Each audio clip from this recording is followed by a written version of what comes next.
오늘 탕자의 비유를 이제 할 건데요. 탕자의 비유는 이 기본 주제는요. 집을 나간 방탕한 아들이 돌아오면 아버지가 기뻐하듯이 죄인과 같은 하나님의 잃어버린 자녀들이 다시 아버지께로 돌아올 때 하나님 아버지가 너무 기뻐하신다. 이것이 이제 기본 주제입니다. 저와 여러분이 예수님을 통해 하나님을 믿게 되었을 때 우리 하나님 아버지가 너무너무 정말 기뻐하셨다는 사실을 믿으시길 축복합니다. 아멘. 우리 남편들 등록하셨을 때 우리가 너무너무 기뻐했잖아요. 그거 이상으로 하나님 아버지가 더 기뻐하고 계시다는 사실입니다. 자, 그런데 이 비유에는 이 주제 말고도 정말 많은 내용도 우리가 꼭 알아야 되는 정말 아름다운 주제들을 담고 있습니다. 오늘부터 몇 주에 걸쳐서 말씀을 드리도록 하겠습니다. 우선 이 비유에 등장하는 아버지는 참 좋은 아버지입니다. 하늘 아버지라고 생각하시면 되고요.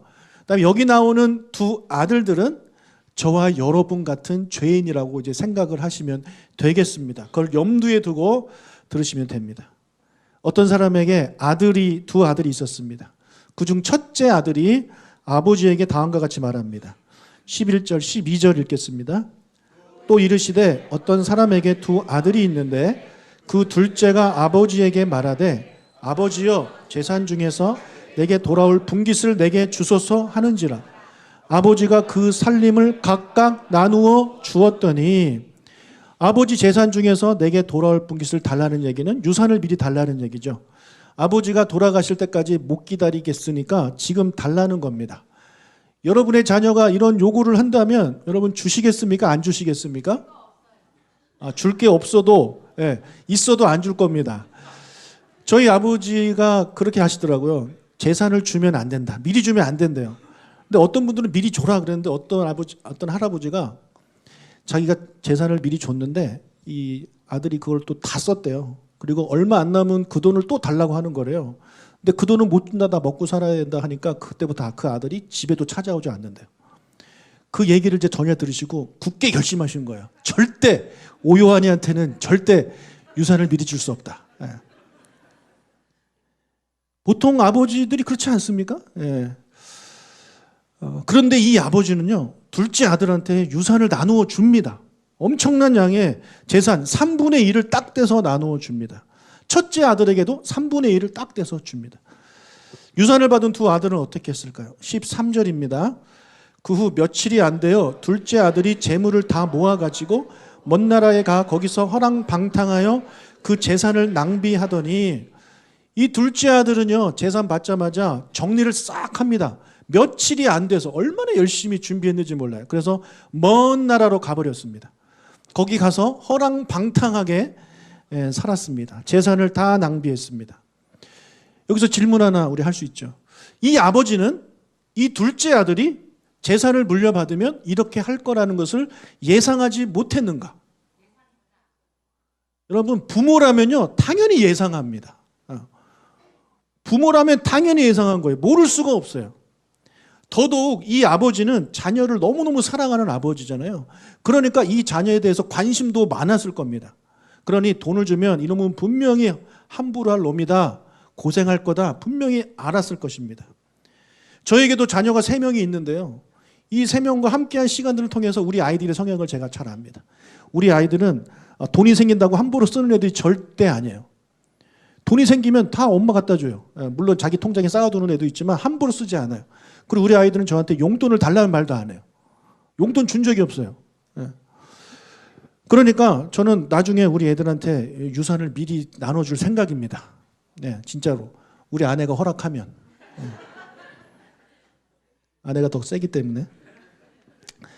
이 비유에 나오는 아버지 정말 좋은 아버지이기 때문에 둘째 아들의 성향을 당연히 알았을 거예요. 우리도 이 아들 대충 눈치챌 수 있어요. 절대 성실한 아들이 아니에요. 성실한 아들이라면 아버지한테 미리 유산을 달라는 말조차를 꺼내지 않습니다. 어떻게 그런 얘기를 꺼냅니까? 자기가 열심히 일을 해가지고 아버지 맛있는 거 사드리고 하는 게 당연한 그 성숙한 효자 아닙니까? 근데 이 아들은 그런 아들이 아닌 거예요. 그럼 이 아버지는 왜 주었느냐? 여러분, 이 아버지는요, 두 아들들에게 선택권을 준 것입니다. 선택권을 준 거예요.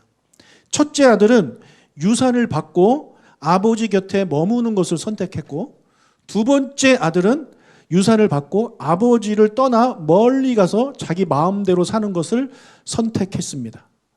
하나님 아버지는 저와 여러분에게 늘 선택권을 주십니다. 억지로 하게 하지 않습니다. 억지로 순종하도록 여러분을 프로그램하지 않았습니다. 그 대표적인 예가 바로 선악과입니다. 선악과. 하나님께서 아담과 하와를 만드시고 에덴 동산에서 살게 하셨죠. 그 안에 있는 거 다 주셨습니다. 너 먹고 싶은 거 다 먹어라. 그러나 딱 하나, 동산 중앙에 있는 선악을 알게 하는 나무의 실과는 먹지 마라. 이 한 가지 딱 말씀하셨습니다. 이 선악과를 주신 것이 뭐냐면 그에게 선택권을 주신 거예요. 하나님의 말씀을 선택하느냐 그렇지 않느냐. 그래서 이 선악과 자체가 선택권입니다. 다른 말로 자유의지라는 표현을 쓰기도 하죠. 하나님은 인간에게 자유의지를 주시고 그가 하나님을 본인 스스로 선택하기를 원하셨던 겁니다. 그렇게 선악과를 만드시고 먹지 말라고 하신 다음에 하나님께서 이놈 분명히 먹을 텐데 하면서 24시간 그의 옆에 붙어 있지 않았습니다. 또는 천사, 담당 천사를 보내가지고 야 가서 다 확인해. 그리고 나한테 이야기해. 먹으려고 하면 절대 못 먹게 라고 하지도 않으셨습니다. 아담과 하와가 그 선악과를 따먹을 때 하나님이 그 자리에 안 계셨습니다. 하나님은 그를 믿은 거예요. 그냥 그에게 맡긴 거예요. 자신의 의지로 하나님 말씀에 순종하기를 선택하기를 하나님은 바라셨던 것입니다. 이러면 이게 부모의 마음이 되어야 된다는 거예요. 예수를 믿는 것도 마찬가지입니다. 하나님은요 사람들한테 선택하게 하셨어요. 전능하신 하나님이라면 못하는 게 없는 분이잖아요. 그럼 얼마든지 여러분이 하나님을 무조건 믿도록 하실 수 있는 분이 하나님입니다. 근데 하나님 그렇게 하지 않으세요. 그렇게 하실 분이라면 선악과 자체를 만들지 않으셨겠죠. 하나님은 사람들이 예수 그리스도를 믿는 것을 선택하게 하셨습니다. 그리고 여러분들은 여러분의 의지로 예수 그리스도를 선택하신 겁니다. 선택 잘하셨어요. 우리 옆 사람 칭찬합시다. 선택 잘하셨네요. 네, 좋은 선택을 한 겁니다. 여러분 정말 잘 선택하신 거예요. 여러분이 이 세상에서 태어나서 가장 잘한 선택은 예수 믿은 겁니다. 두 번째 잘한 선택은 남편 만난 건 아닙니다. 네, 우리 교회 온 겁니다. 그만하세요. 네. 남편 잘 만났습니다. 예, 인정할게요. 자, 만약에 여러분의 부모가 여러분에게 선택권을 전혀 주지 않고 엄마 말대로 해, 아빠가 계획한 대로 해, 아빠가 이렇게 하면 이렇게 해 라고 한다면 우리의 자녀가 행복할까요? 반대로 여러분이 여러분의 자녀들한테 엄마 아빠가 이런 계획을 가지고 있으니까 너는 이렇게만 하면 돼 라고 말한다면 그 아이가 행복할 거라는 그런 자신이 있으십니까? 이스라엘의 조상이 이제 야곱인데요. 그 야곱은 쌍둥이입니다. 몇 주 차이로 둘째로 태어났습니다. 그래서 첫째가 누릴 수 있는 어마어마한 장자의 권리를 그는 갖지 못했습니다. 그래서 그것이 늘 갖고 싶었습니다. 야곱의 그 마음을 그의 어머니인 리브가가 너무나도 잘 알았어요. 그래서 어느 날 아버지 이삭이 장자 에서를 불러가지고 에서야 내가 너를 축복할 거다. 그러니까 가서 사냥을 해서 동물을 잡아서 맛있는 요리를 해서 나한테 가져와라. 그럼 내가 축복해 줄게. 이렇게 이야기하는 것을 부엌에서 엄마가 들은 겁니다. 그래가지고 빨리 이제 아들한테 가가지고 그가 엄마가 사랑했던 아들은 둘째 아들이거든요. 그래서 그 둘째 아들 야곱한테 가서 이렇게 말합니다. 창세기 27장 8절과 10절입니다. 그런즉 내 아들아 내 말을 따라 내가 내게 명하는 대로 염소 떼에 가서 거기서 좋은 염소 새끼 2마리를 내게로 가져오면 내가 그것으로 내 아버지를 위하여 그가 즐기시는 별미를 만들리니 내가 그것을 내 아버지께 가져다 드려서 그가 죽기 전에 내게 축복하여 잡수시게 하라. 성경이 있으시는 분들은 거기 내 말을 따라해 밑줄을 쫙 치시기를 바랍니다. 엄마가 시킨 대로 하라 이거예요. 너가 가서 염소 새끼 2마리 가져오면 엄마가 맛있게 만들어가지고 요리를 할 테니까 그걸 아버지 갖다 줘라. 아버지 갖다 줘서 형이 오기 전에 네가 먼저 축복을 받아라. 이야기를 한 겁니다. 이게 어떻게 가능하냐면 이삭이 늙어서 눈이 좀 안 좋았어요. 게다가 둘이 쌍둥이에요. 그러니까 겉으로 보기에는 구별하기가 정말 어려운 상황이기 때문에 이게 가능한 겁니다. 장자권을 너무나도 사모했던 야곱이지만 이 어머니의 계획은 좀 내키지 않는 거예요. 왜냐하면 형은 털이 많고 동생은 털이 없었거든요. 야곱은. 우리 집도요. 한결이는 털이 뭐 짐승 같아요. 짐승남이에요. 제 징그러. 근데 희원이는 털이 거의 없어요. 그래서 이 털만 만져봐도 이게 한결이 희원인지 저는 알아요. 그러니까 그것도 야곱도 마찬가지예요. 알 거라 이거죠. 나는 털이 없는데 형은 털이 있으니까 이거 분명히 걸릴 겁니다. 그랬더니 이제 엄마가 뭐라 그러냐면 13절. 어머니가 그에게 이르되 내 아들아 너의 저주는 내게로 돌리리니 내 말만 따르고 가서 가져와라. 엄마 말 들어. 걸리면 저주는 엄마가 받을 거야. 넌 엄마 말 들어. 가서 염소새끼 가져와. 이렇게 명령을 내립니다. 결국에 야곱이 어머니가 시키는 대로 해요. 또 이게 들통이 나요. 예, 아버지는 속였지만 나중에 형이 안 거예요. 그래서 그 형 에서가 야곱을 죽일 생각을 합니다. 그것을 눈치챈 리브가가 또 야곱에게 이렇게 말합니다. 43절 44절. 내 아들아 내 말을 따라 일어나 하란에서 가서 내 오라버니 라반에게로 피신하여 내 형의 노가 풀리기까지 몇 날 동안 그와 함께 거주하라. 지금 계속해서 내 말을 따라 내 말을 따라 내 말을 따라 이렇게 엄마가 이야기를 했어요. 그러니까 리브가 입에는요 이게 말버릇처럼 나오는 거예요. 너 엄마가 시키는 대로 해. 엄마가 시키는 대로 해. 엄마가 시키는 대로 해. 엄마가 시키는 대로 하면 너는 장자권을 얻을 수 있어. 엄마가 시키는 대로 하면 이 문제 해결할 수 있어. 여러분 지금 자기 때문에 이런 일이 일어난 거 아닙니까? 자기 때문에. 그러면 자기가 책임지고 큰 아들의 화를 풀어줘야죠. 근데 그렇게 하는 게 아니라 그냥 야곱을 또 가라고 합니다. 너 가 있어. 삼촌한테 가 있으면 금방 올 거야. 며칠 안에 오게 될 거야 라고 말해서 그를 보내요. 그래서 결국 야곱은요 엄마 때문에 형하고 원수지고 엄마 때문에 고향을 떠나야 됩니다. 그래서 삼촌한테 갔어요. 가서 개고생을 합니다. 그것도 20년 동안. 며칠만 있다와 이게 엄마의 계획이었는데 아니요. 엄마 계획대로 안 돼요. 20년 동안 거기서 그냥 고생해요. 게다가 거기서 결혼을 4번 합니다. 예. 부러워할 게 아닙니다, 여러분. 예. 그래서 애가 12명, 남자면 12명. 그 자식들끼리 치고받고 싸우고 서로 죽이려고 하고 그 부부, 그 아내들 4명끼리 또 서로 막 시기하고 질투하고 정말 힘든 삶을 살았던 사람이 야곱이에요. 이게 다 엄마 때문에 일어난 거예요. 엄마가 또 내 말대로 해. 내 말대로 하면 돼. 내 말대로 해. 여러분 좋은 부모는요 자녀에게 강요하는 부모는 절대 좋은 부모가 아닙니다. 여러분이 뭘 알고 자녀한테 강요를 합니까? 여러분이 계획한 대로 했을 때 아이가 잘 될 거라는 보장이 있습니까? 없는데 왜 우리가 강요를 하죠? 좋은 부모는요 선택권을 주는 거예요. 선택권을. 아이들이 스스로 선택하게 될 때 아이들은요 자신에 대한 믿음과 자신감을 키울 수 있어요. 그리고 그 선택에 대한 책임을 져야 되기 때문에 또 책임감도 배울 수 있어요. 또 선택을 하면서 아이들이 문제를 해결하잖아요. 그 해결하는 능력을 향상할 수 있고 향상시킬 수 있고 그 선택하는 기회를 통해 독립적으로 생각하고 행동하는 방법을 배울 수 있어요. 여러 가지로 우리 자녀들이 선택하는 것을 배울 때 큰 도움이 되는 겁니다. 그런데 여기서 중요한 것이 있습니다. 아이들한테 선택권을 줄 때 신중해야 됩니다. 다 맡기면 안 돼요. 다 맡기면 안 돼요. 아이들의 연령에 맞게 또 아이들의 성숙도에 맞게 선택권을 줘야 되는 것입니다. 어린아이들 같은 경우에는 어떤 선택권을 줄 수 있겠습니까? 옷을 고를 수 있는 것과 같은 간단한 그런 선택권을 주는 겁니다. 보통 엄마가 이렇게 주는 대로 입히잖아요. 예. 제가요, 우리 주인 대신 우리 박은하 님이 주는 대로 옷을 입습니다. 오늘도 주는 대로 입었어요. 결혼하면서부터 주는 대로 입으래요.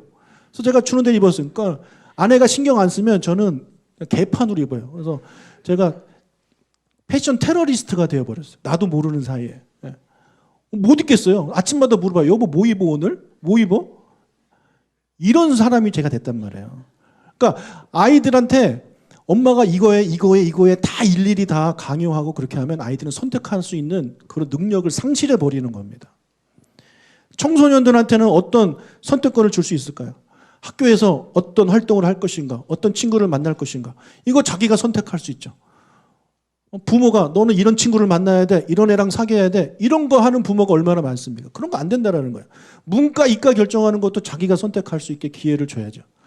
또 우리 청년들한테는 어떤 걸 줄 수 있겠습니까? 학과 선택을 할 수 있게 하는 거예요. 학과 선택. 자기가 좋아하는 학과를.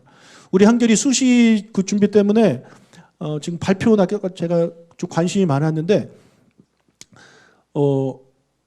자연계 쪽 애들이 서울대를 가도 서울대를 안 가는 거예요.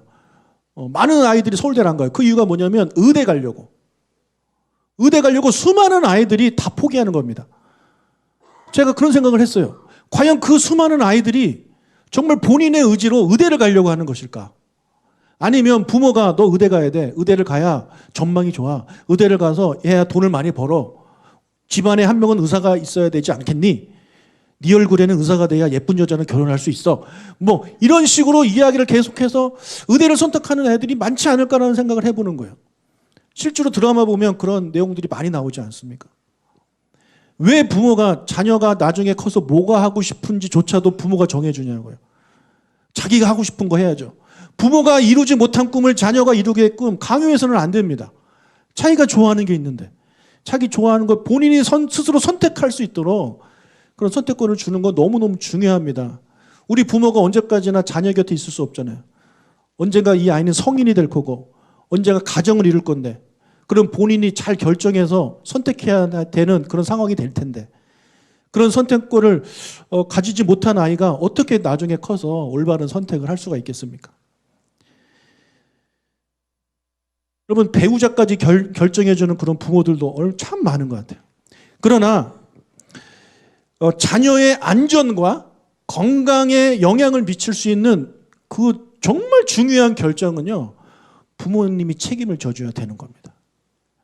여러분 아이들이 아빠 나 술 먹을게요. 아빠 나 담배 필게요. 아빠 나 마약 좀 할게요. 라고 했을 때 그래 너의 결정이니 잘해라.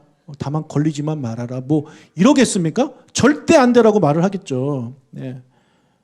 건강과 아이의 안전에 영향을 미치는 건 부모가요. 확실하게 그건 해줘야 돼. 그러나 그 외의 거는 괜찮아요. 신앙도 마찬가지입니다. 그러면 아이들한테 신앙을 선택하게 해주지 마세요. 신앙은 그 무엇보다도 소중하고 그 무엇보다도 가치 있는 거예요. 그러니까 계속해서 그 아이들한테 그것을 신앙을 권면하고 권하는 것이 너무너무 중요한 것입니다.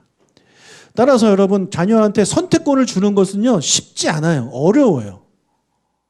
도대체 어디까지 내가 선택권을 줄 것이냐 어떤 선택권을 줄 것이냐 아이마다 다 다르고 그렇죠? 아이마다 성향이 다 다르고 상황이 다르고 성숙도가 다 다르기 때문에 여러분 그 어디까지 선택권을 줄 것이냐는 여러분의 지혜로는 절대 올바른 선택을 내릴 수가 없습니다. 그 지혜는 하나님께서 주시는 겁니다. 하나님께 구해야 돼요. 성경에서 그 답을 찾아야 된단 말이에요. 여러분의 자녀는요 죄송하지만 여러분께 아닙니다. 그죠? 우리 믿는 사람들은 내 자녀는 하나님의 자녀고 하나님이 나에게 잠시 맡기셨다라고 우리는 생각해요.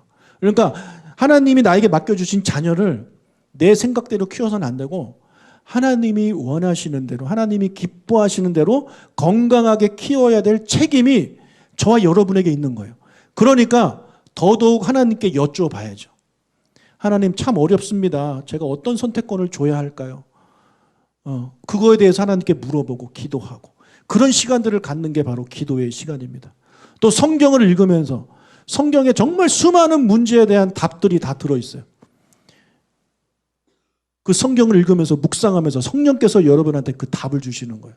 그럼 그 답을 들은 대로 하나하나 선택하고 그런 지혜들을 우리가 가지게 되는 것입니다. 여러분 이 아버지는요 자녀에게 선택권을 준 이 선택 때문에 전 재산의 3분의 1을 잃었습니다. 3분의 1을 잃었어요. 그러나 그 아버지는요 더 좋은 것을 얻게 됐습니다. 다음에 자세히 말씀드리겠지만 이 일로 둘째 아들이 귀한 교훈을 얻었어요. 아버지 집이 최고구나. 우리 아버지가 최고구나. 아버지께로 돌아가야 되겠다. 아버지의 사랑을 그가 깨닫게 된 것입니다. 네. 그리고 사람이 돼서 아버지께로 돌아왔어요. 이것을 이 아버지는 예상을 한 거죠. 그렇기 때문에 이 아버지한테는 잃어버린 3분의 1, 이 돈이 아깝지가 않은 거예요. 내 재산 3분의 1이 없어지더라 하더라도 내 아이가 여기서 배우는 것이 있고 깨닫는 것이 분명히 있을 텐데 나는 그거면 된다. 그래서 이 자녀는 깨달은 거예요. 아, 아버지한테는 돈보다 내가 더 소중하구나. 당연히 깨달았겠죠. 이거를 깨닫지 않으면 바보죠. 사랑하는 여러분, 여러분에게도 그 어떤 것보다도 소중한 게 자녀입니까? 돈보다 여러분의 자녀가 더 소중합니까? 여러분의 꿈이나 여러분의 성공이나 여러분의 커리어보다 더 소중한 게 여러분의 자녀입니까? 그렇게 되시길 주님의 이름으로 축복합니다. 예, 보통 그러실 것 같아요. 그런데 여러분의 아이들이 그 사실을 알고 있나요? 여러분의 자녀가 정말 여러분이 여러분의 자녀를 세상에서 가장 사랑하고 소중하게 여긴다는 것을 알고 있을까요? 우리 아이들한테 한번 물어볼게요. 예. 우리 아이들 여기 몇 명 있는데 여러분의 부모가 여러분 돈보다 더 사랑하는 것 같아요?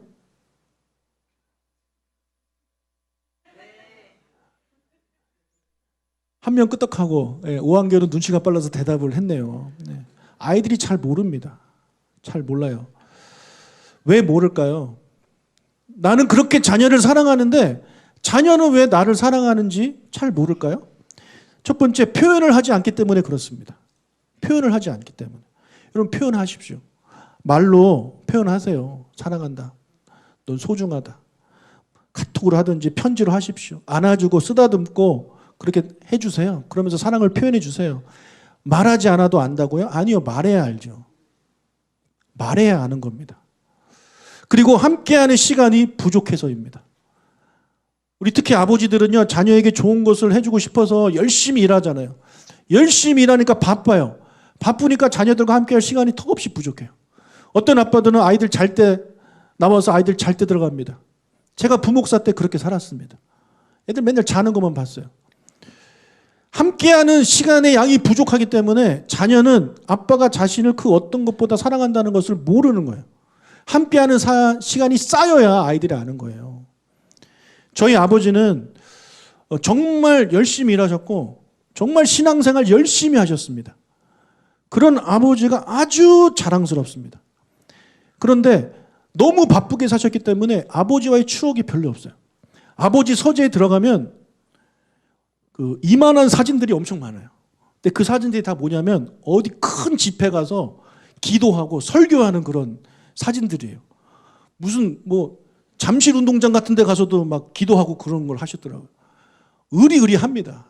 그런데 정작 우리와 찍은 사진은 없어요. 아버지 그렇게 바쁘셨어요. 지금은 제가 아버지를 너무너무 좋아하고 사랑하고 그렇지만 그때는 어렸을 때는 어려웠어요. 아버지랑 같이 밥 먹는 게 너무 불편한 거예요. 막 체할 것 같아. 아버지가 한마디 하거든요. 그거 남기지 마라. 그걸 왜 남겨? 제가 한 번은 억지로 먹다가 체해가지고 집에 와서 고생한 적이 있습니다. 근데 지금은 아버지랑 밥 먹는 게 너무너무 즐거운 거예요. 제가 미국에 살 동안에 우리 아버지 한 번도 안 오셨어요. 어머니는 오셨는데. 반면에 장인 장모님은 2번이나 오셨어요. 그래가지고 우리 아이들과 함께 몇 주 동안 미국 여행하면서 아이들과 행복한 시간을 보내셨단 말이에요. 그 시간들을 쌓았어요. 사진도 많이 찍고. 그래서 장인어른 댁에 가면 아이들과 함께한 사진들이 가득해요. 아이들 어릴 때부터 쭉쭉쭉. 근데 우리 아버지는 그런 사진이 하나도 없는 거예요. 맨날 종합운동장 가서 찍은 사진밖에 없어요. 전국 장로회 연합회 이런 거 플랜카드 붙어 있는 데만 가서 찍은 것밖에 없는 거예요. 저는 그게 너무 안타까운 거예요. 우리 아이들과도 우리 아버지가 시간을 안 보내는 거죠. 그래서 제가 아버지한테 건의했어요. 아버지 이름으로 제가 문화재단을 하나 만들겠습니다. 저희 아버지가 성함이 오자 흥자 근자인데 그 흥자를 따가지고 문화재단 흥! 그냥 흥겨운 그런 하나 만들자 해가지고 아버지가 돈 내십시오. 아버지가 후원금 내세요. 해가지고 돈 뜯어냈어요. 그래서 그 돈 가지고 우리 손자, 손녀들하고 같은 시간을 가졌어요. 뮤지컬도 보러 가고 영화도 보러 가고 같이 여행도 가게 했어요. 아버지 뮤지컬 보러 갔는데 하필 또 영어로 하는 뮤지컬이네. 아버지 처음부터 끝까지 주무셨어요. 아버지 다음부터 안 간다. 아니에요. 아버지 무조건 같이 해야 돼요. 이 아이들과 시간을 가져야 돼요.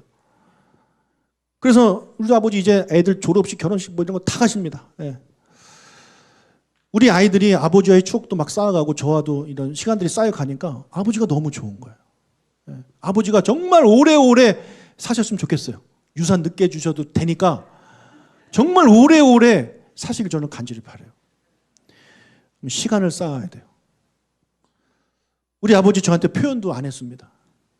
제가 미국 살 때 말씀 읽다가 아버지한테 사랑을 해야 되겠다고 고백을 해야 되겠다는 마음을 하나님이 주셨어요. 근데 용기가 안 나는 거예요. 너무 무서워가지고. 그러다 내가 용기를 냈어요. 하나님 힘 주세요. 해서 제가 전화를 걸었어요. 국제전화 걸어가지고. 아버지 왜? 아버지 이 말이 하고 싶어서 전화했습니다. 뭔데? 아버지 사랑해요. 제가 용기를 내서 한 말이에요. 근데 아버지가 한 말씀 하셨어요. 아들 나도 사랑해. 제가 태어나서 처음 들었어요. 30살 넘어가지고. 여러분 자녀한테 얼마나 그런 표현을 자주 하십니까? 표현하세요. 그리고 함께하는 시간을 가지세요.